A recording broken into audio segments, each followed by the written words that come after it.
IAS Academy. Hello all, welcome to IAS Academy and welcome back to the program Editorial Daily, where we deal with editorial analysis which enriches your perspective and enhances your answer writing. So let's get started with our today's session. Yes.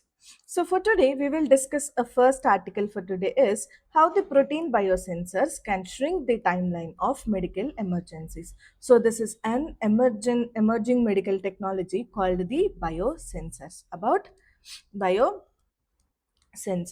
Okay. Yes.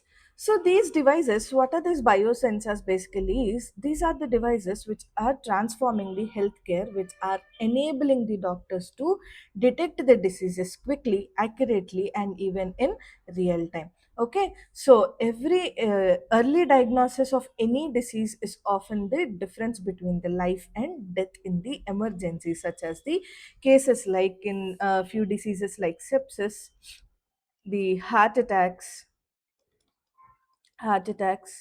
and cancer. Okay, by using this biosensors, the detection of the any disease is very accurate and very fast, so it makes the doctors to give the treatment in a easy way and a quick way. Okay, so why are these proteins involved in this thing biosensors is proteins are generally involved in almost every biological process in our body if we consider. So they regulate our metabolism, they transport the oxygen in the body, they fight with the infections and facilitate the communication between the cells. So when diseases occurs, the level of certain proteins changes significantly. Like when you see a few protein examples, if we take troponin. Troponin is a protein which increases during the heart attack conditions, and then also another protein which we can see is procalcitonin. Procalacti, procalactinonin. This is one of the protein which rises during the any bacterial infection in our body, and certain tumor biomarkers also appears in the cancers. So detecting these proteins early which helps the doctors to diagnose the disease before they become the severe conditions. Okay, now what is this biosensor basically? When we see, obviously we are talking about the biosensor, right? When we see what are these biosensors, this is a device that detects the specific proteins in the blood or other body fluids and converts the biological signal into a electric signal that can be measured instantly. Okay, so what happens, these biosensors convert the bio what you call this biological signals into electrical signals into electrical signals. Okay, this is what the biosensors will do, so that the hundred of disease related proteins can be detected. So majorly today the scientists are expanding this technology to detect the hundreds of diseases which are related to proteins. Okay, now when you come to the role of this aptamers in this biosensors which the scientists are using. Traditionally, these biosensors use the antibiotics to recognize the proteins. Okay, basically they used to use antibiotics, antibiotics to detect these proteins. Okay, so now researchers has increasingly using the aptamers, aptamers. Aptamers are being used by the researchers in place of antibiotics, which are short strands of DNA or the RNA that binds specifically to a targeted protein. When a targeted protein is given, when a DNA or RNA has to be binded to the protein. So to target to the protein, a DNA or a RNA, a strand is called the aptamer. Okay. So what is the advantages of these aptamers? Are there are less expensive than these antibiotics. Basically, antibiotics are very much expensive and they couldn't tolerate much heat.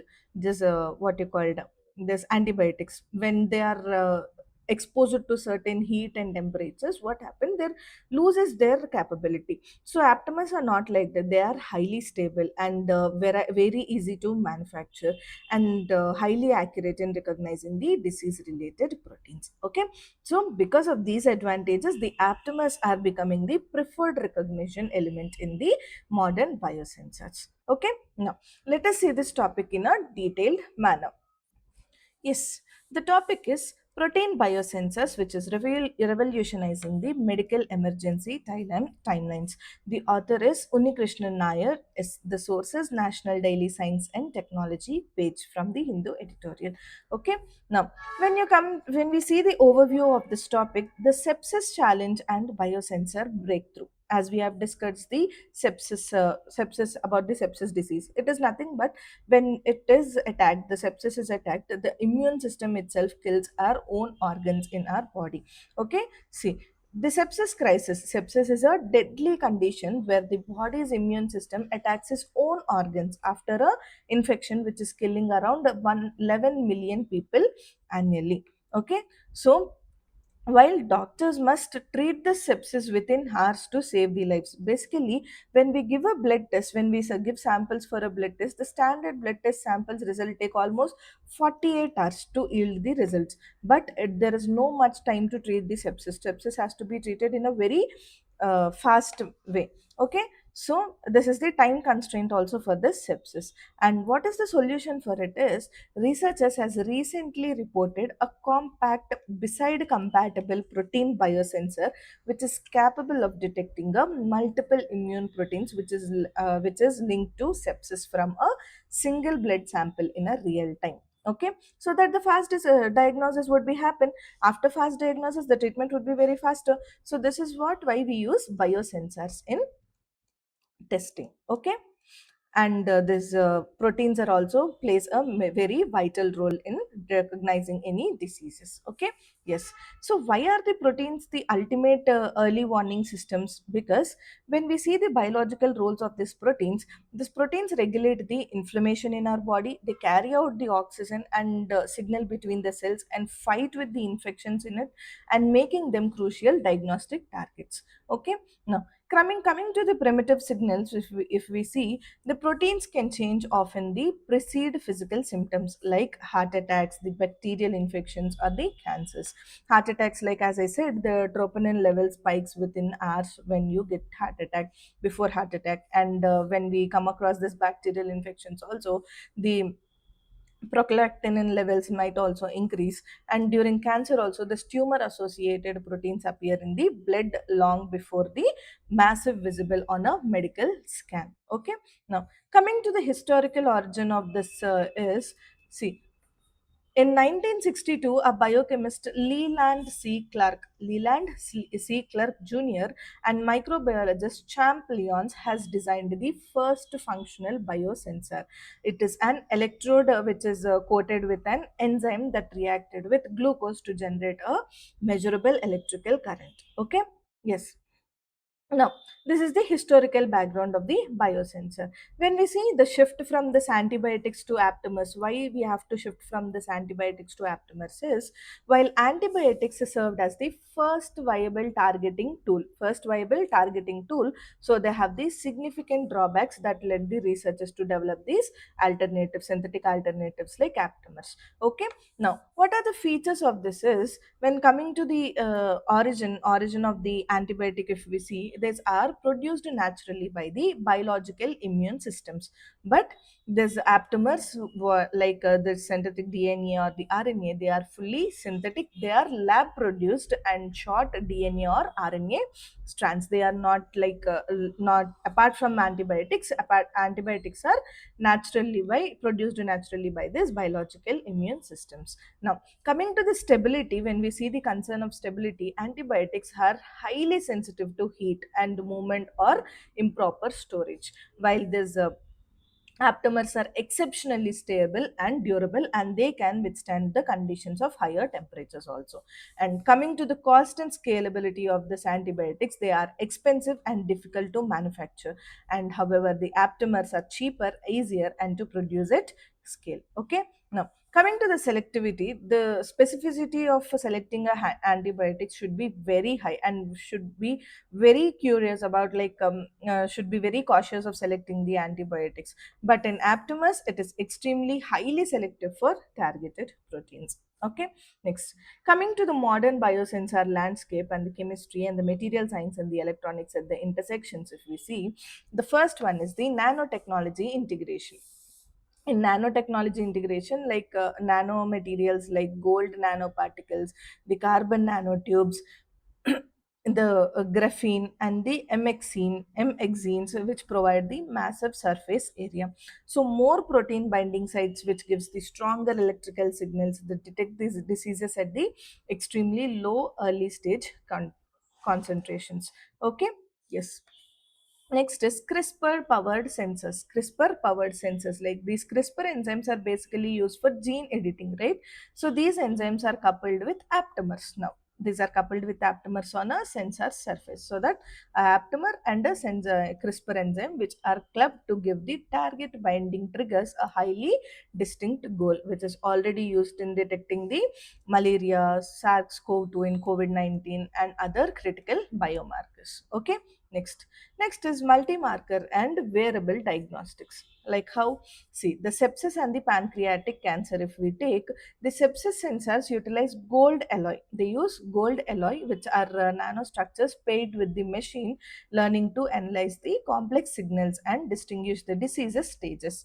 So, this multi-marker platforms are being used for early pancreatic cancer detection also. Okay, next, wearable tech. What is it? It is in December 2025, the Chinese researchers has demonstrated an aptamer coated microneedle, which is a skin patch on animal to continuously monitor the inflammatory or cardiac issues in a particular animal, which is streaming the real time data straight to a smartphone. Okay, this is what the Chinese researchers has been developed, that is wearable tech. Next is the environmental or industrial applications. How can we apply this? Is the call free biosensors are being adopted to detect the heavy metal contamination in water, to trace the antibiotic residues and foodborne pathogens and the biological threats without needing live cells.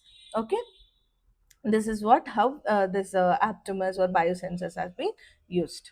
Next, coming to the horizon and closed door systems and key hurdles which we can see in this is, the first one is the next step, closed loop medicine. The next step, the closed loop medicine, like the further points towards this autonomous medical system that uses the AI to interpret the multi-protein protein sensor data and automatically trigger the therapeutic responses, such as adjusting a drug infusion. Like, see, when we see a multi-protein biosensor which detects the real-time data collection, where AI powered analysis with interpretation of complex signals, and therapeutic response gives us auto adjusted drug infusion or alerts. So, uh, the proof of the concept is in November 2025, a Turkish researcher has published details on a implantable sensor utilizing genetically engineered bacteria to detect the target molecules which deep inside the body and transmit the data wirelessly. Okay, this is the proof of the concept. Okay, now coming to the remaining logistical challenges which we can see is, the first one is the degradation. How these biological recognition elements naturally degrade over time. They are not viable for long time, but they are naturally degradable. Next is calibration. Coming to the baseline protein levels vary widely between the individuals, which are complicating the creation of a universal standard. Okay, now coming to the scalability, many high performing sensors are currently confined to laboratory prototypes only. Okay, next, coming to the regulation, this navigating clinical validation in extremely obviously expensive and requires the extensive regulatory approval. Okay, now coming to the impact, which is transforming the medicine and beyond, which we see. The first is early diagnostics is happening by this biosensors. So it detects the diseases at the earliest stages, often before visible symptoms appear in our body. Next, faster treatment. Obviously, whenever the diagnosis is fast, the treatment would also start in a very faster time. Like real time results enables the immediate clinical diagnosis, saving the critical time. Next is the personalized care. This multi-marker profiling helps tailor the treatment to individual biological response. And cost and resource efficiency. It is a quick point of care testing reduces the ICU stays and healthcare expenditures also. Next, beyond the healthcare, which we can apply it in the application in the environment, the food safety, biodefense, and the industrial monitoring also, we can use these biosensors. Okay, now coming to the real world application examples, if we see, as we have discussed about the sepsis, which in the infection, if it attacks our body, basically it will kill our own organs. Our own immune system will be degrading our organs. So the real time detection of this immune proteins like IL-6, CRP, TNF alpha, and CPT, this allows the early interventions, which is reducing the mortality by sepsis disease. Okay, next, cardiovascular diseases like heart attack. The troponin and other biomarkers detect within the hours of the cardiac events of rapid trigger. Okay, next, infectious diseases like sensors detect this pathogen specific or host response proteins, example like CPT, for early targeted therapy. Okay, now coming to the in the perspective of cancer, if we see, it is tumor associated protein in blood, which enables the early diagnosis and monitoring of therapy responses. Okay, next is environment and food safety. In this perspective, we can say the biosensors will detect the heavy metals, antibiotic residues, the pathogens and toxins without need for any live cell systems. Okay, these are the real world application examples. Now, coming to the road ahead, which we see, the integration with AI and big data has smarter algorithms to decode the complex biomarker patterns. So, more robust materials which develop the development of stable, reusable, and the long-lasting biosensing platforms can be produced. Next is standardization and regulation. How the global standards for safety, accuracy, and inter interoperability can be used. Next is from bench to beside, like bridging the gap between the prototypes and the affordable clinical devices. Okay, yes. And there are few key terminologies which we can take up from the article for our mains. What are it? First one is the protein biosensor. What is this protein biosensor? It is a analytical device that uses a biological recognition the elements to detect the specific proteins and convert the interaction into a measurable signal. Okay, next, what is a aptamer? Aptamer is nothing but a short synthetic DNA or RNA strands that binds to a target protein with high specificity.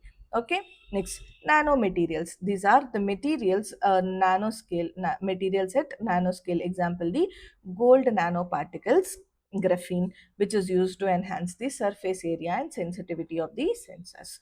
Next is CRISPR based sensor. CRISPR based sensor is nothing but it uses the CRISPR gene, CRISPR enzyme, that with aptamers to produce a distinct signal upon target binding. Okay, next, closed loop system.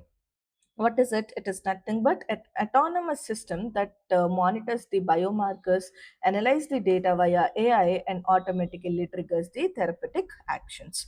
Okay, next, implantable sensor. What is this implantable sensor? It is a miniaturized device which has implanted to study and detect the biomarkers and transmit the data wirelessly in the body. Okay, next, multi-marker platform. It is nothing but it is a simultaneous detection of multiple biomarkers for accurate disease diagnostics and staging. Okay, yes. Now, this is the article about the biomarkers which we can see. Now, let us move on to the next article. So, yes, today we will discuss an important article where of India's most ambitious space mission, which is Gaganyaan. Okay. So Gaganyaan is a India's first human space flight program. While launching the astronauts into space is a remarkable achievement, and bringing them back safely is even more challenging to ISRO. Okay, so this article basically explains how the crew module is specifically designed to survive these extreme conditions of atmospheric re-entry from the space. Okay, now what is this Gaganyaan? We will see basic few points about this Gaganyaan. Gaganyaan is an India's maiden crewed ship space machine, which is developed by ISRO. It is developed by ISRO. Its objective is to send the Indian astronauts into low Earth orbit of our space and keep them in a orbit for few days and bring them back to the Earth. This is the main objective of Gaganyaan. Okay, so the human rated LVM-3, human what you call human rated LVM-3 rocket has been will carry this orbital module into space. What is this orbital module? Orbital module has two components. One is the what you call the crew module, and the other one is the service module. Okay, these two modules consist of orbital module. Okay, now it has two parts, as I said. Yes, the crew module and the service module. What does this crew module does? It carries the astronauts, and it is obviously designed to withstand the extreme heat during the re-entry into the atmosphere, and finally splashes down safely in the sea. This is what the crew module does. What is the service module? Service module, it provides the propulsion like power, the oxygen, and the life support system in the while it is in the orbit, and helps the deorbit the spacecraft, in helps in deorbiting the spacecraft, and separates before the atmospheric re-entry of the crew module and burns in the atmosphere, leaving the crew module ahead. Okay, now what are the challenges which we can face during the re-entry of this crew module into our atmosphere is re-entry is one of the most dangerous phase of a space mission, because this crew module experiences at temperatures which are exceeding more than 1500 degrees centigrade due to the atmospheric friction, and also rapid deceleration and extreme high gravitational forces, and also the violent air turbulence and shock waves. It is basically nothing but this crew module is like what you called a kite with a rope when we see. Okay, so therefore the spacecraft must be designed to survive the conditions while protecting the astronauts. Okay, now let us see this article in a complete detailed manner, and let us understand about this crew module and orbital module. Okay, yes, the article is Gaganyaan Crew Module Engineering, a Safe Journey Back to Earth. It is written by the author Unnikrishnan Nair. Yes. Okay. Now, what is the context of the article? So, India's Gaganyaan mission, the country's first human space flight program, marks a historic milestone in the India's space capabilities. So, while launching the astronauts into the orbit is a major achievement, and the most complex engineering challenge lies it is ensuring their safe atmospheric re-entry and recovery. So, the crew module has therefore been designed to withstand the extreme thermal loads, aerodynamic forces, and impact during the splashdown while ensuring the astronauts' safety. Okay, now how can we link this article to other syllabus is for GS paper 3 we can link this article to the science and technology, especially to the space technology, indigenous technologies development, achievement of this Indians in science and technology, applications of space technology. And coming to GS paper 1 we can link this article to the geography, the atmosphere, and the frictional heating during the re-entry, that is the conceptual linkage which we can link this article to. Now coming to the mission architecture of Gaganyaan, if we see, it is the India's first human space flight mission, right? So the launch vehicle which is used to launch this Gaganyaan is Human Rated Launch Vehicle Mark 3 HLVM 3, and it injects this orbital module into low Earth orbit of the space. Okay, yes. Coming to the components of the orbital module, I said there are two components for the orbital module. One is the crew module and the service module.